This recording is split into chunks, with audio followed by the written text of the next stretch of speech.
What is up, guys? Welcome to another Straight Edge Wrestling podcast. My name is Adam. We've got a hell of a lot of news to cover this week. We've got guys asking for their release, people who are expected to return anytime soon, some news on that, as well as some Royal Rumble, Raw, SmackDown little tidbits to cover as well.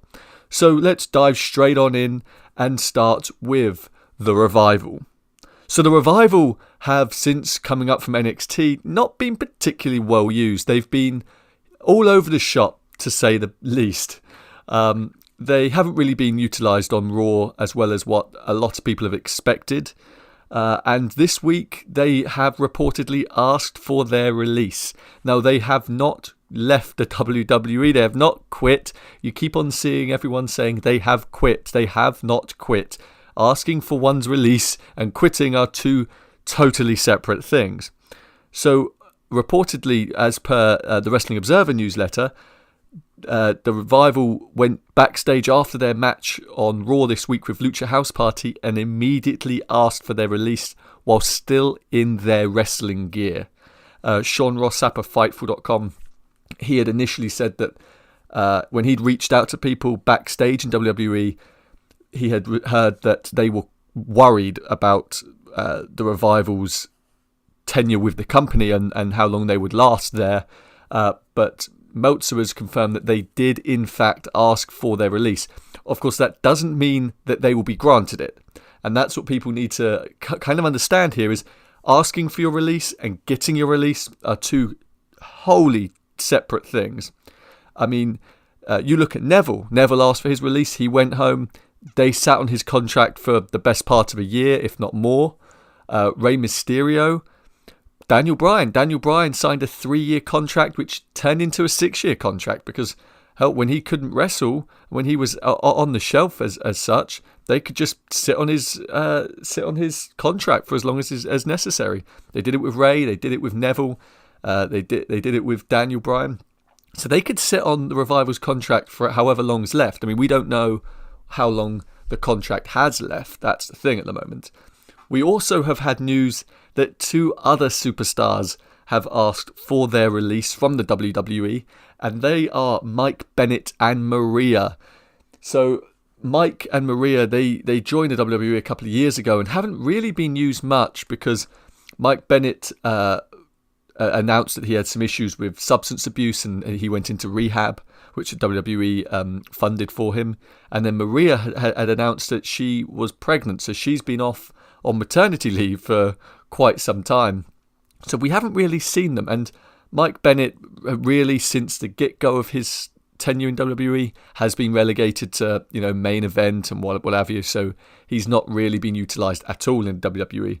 So those are 2 other people who have asked for their release just either in the last couple of weeks. Now, where do they go? I mean, the Revival have quite good shots of, ending up in AEW because they've got quite a public, good relationship with the Young Bucks and Cody and the such, because they've been running, skits online and back and forth jokes online about, FTR, fuck the Revival and whatnot. So they've got good relationships with those guys over there. Now, we also have some return news. So Kevin Owens has been on the shelf for quite some time with an injury leading to multiple surgeries on his knees. He has been out of action for close to the year now, and we assume that he would be back, around the Royal Rumble time. But Dave Meltzer of the Wrestling Observer newsletter, he is reporting that in fact Kevin Owens is not expected back until after WrestleMania. He's been completely cleared for action, but the WWE, for some unknown reason, is sitting on his return.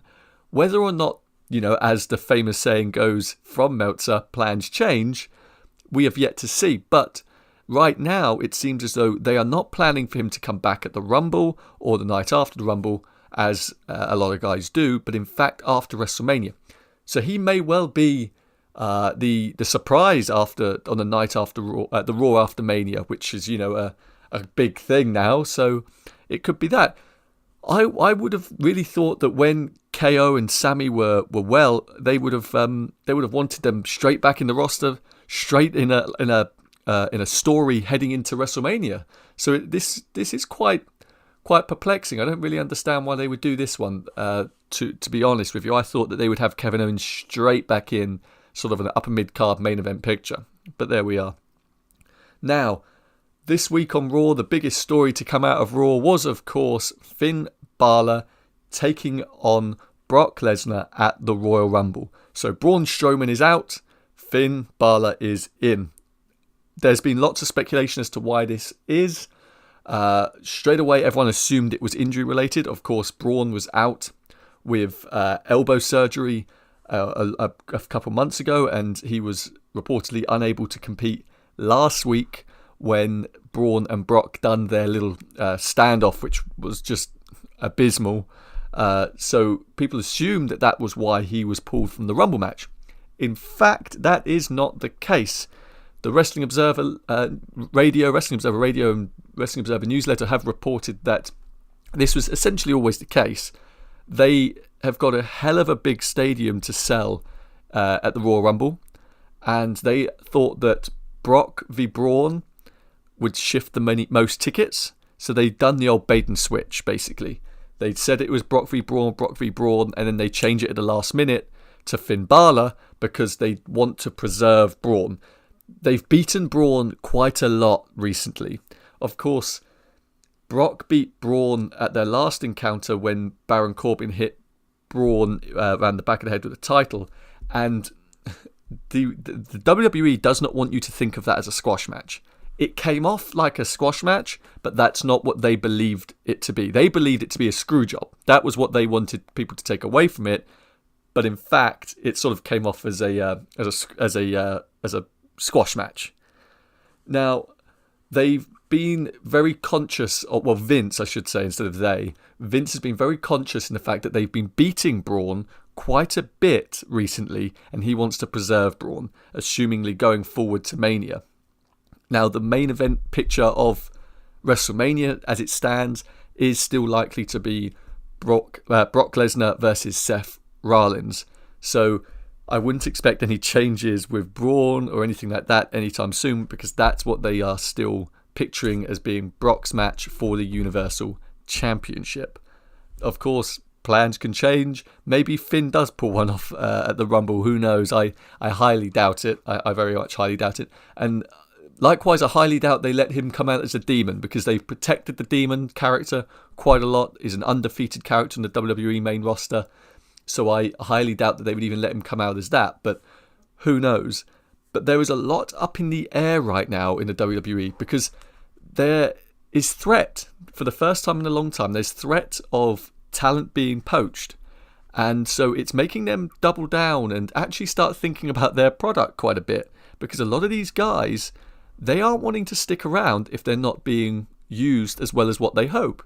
So for the first time in a long time, WWE is actually having to start thinking about what they're doing, which is quite a novel idea, some may say. So I think it's a good thing for everyone that AEW's out there and pushing the WWE to do things which matter for a change. I mean, the Revival may be the first casualties to AEW, with Mike Bennett and Maria following suit very quickly. But there's a lot of other guys whose contracts come up soon, and WWE usually does a spring clearance, as some people may say, where they get rid of lots of underutilized talent, smaller talents, NXT guys that they don't really use. Whether or not they do the same this year with AEW sort of lurking over the bushes, who knows? But we will see. Now, that's all I've got for now. I'll be back probably in the next couple of days with some more news, reviews. Head on over to straightedgewrestling.com for all the latest breaking news. Head on over to Twitter and follow us there at SEW_podcast. That's at SEW_podcast for all of the up-to-date reactions and news as and when it happens. Follow us on Facebook and Instagram. All the links are down below. Don't forget to like and subscribe to this video, and we'll be back with the next installment of breaking news as and when it happens. I'm out.